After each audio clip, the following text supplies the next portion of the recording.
تر اوږده ځنډ وروسته یو ځل بیا د ورېښمو د صنعت د پراختیا لپاره په افغانستان کې د کرنې وزارت تازه هڅې پیل کړي دي. کرنې وزارت وایي چې د کابل په ګډون په ګڼو نورو ولایتونو کې د ورېښمو د چینجیو فارمونه فعال کړي او هڅه کوي په نورو ولایتونو کې هم دې صنعت ته پراختیا ورکړي. د ورېښمو د چینجیو فعالیت چې په افغانستان کې ډېر پخوا شروع شوی و، وروسته بیا د تحولاتو د وجې نه دغه کاروبار په ټپه ودرېدو. د امارت په راتګ سره موږ دا فعالیت بیرته شروع کړو. لومړی مو په رشخور فارم کې کابل کې دا کار شروع کړو چې هغه فارم فعال ده.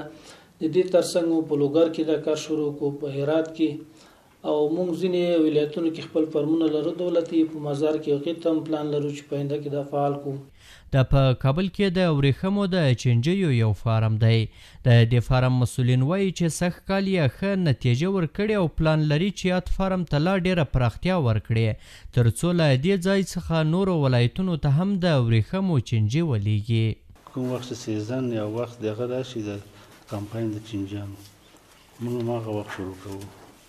دا تقریبا د یو میاشتې دپاره 28 ورځو کې موږ کولی شو چې دغسې یو پوځي ترلاسه کړو په هغه شرایط چې موږ ته خوراکه برابر شي او کارګر ولرو او په وخت زمان ورته خوراکه ورسېږي.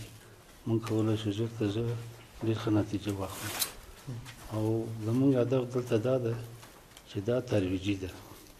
ترویجي دا معنا چې فرضاً موږ دلته غوزې اخلو، د غوزې نه تخم اخلو، هغه تخم تر کاله پورې دلته ساتنې کوو، بیا بعد له هغې نه پاکټ کې اچوو 12 ګرامه. کوم ولایت چې ضرورت لري او تقاضا لري موږ هغه ولایت ته لیږو چې هلته د حقیرې باندې تقسیمیږي. که نسبت به 2 سال گذشته د تیرو 2 کلونو په پرتله باندې سږ کال نیکمرغه زموږ فارم ښه نتیجه ورکړې او ښه حاصل مو ورڅخه هم د تخم او هم د غوزې په برخه کې ترلاسه کړي دي. کرنې وزارت زیاتوي چې سږ کال پلان لري په یو شمېر ولایتونو کې د ورېښمو چینجي په بزګرانو باندې وویشي. د دوی په خبره چې دا صنعت د کوکنارو یو ښه بدیل هم کیدای شي. ګټه یې زیاته او ستړیاوې یې کمې دي. دغه د ورېښمو چینجیو روزل د نشهیي توکو ډېر ښه بدیل کیدای شي. وجه دا ده چې د دې پالنه ډېره اسانه ده او بل وخت کم نیسي او ګټه یې ډېره ده. او بل دا په هر ولایت کې کېږي. په دا مستقل ساختمان ته ضرورت نه لري که یو کور وغواړي، یو کس وغواړي چې په کور کې ساتم، یوه کوټه ورته مشخصه کړي یو اتاق، نو کولی شي په کور کې وساتي.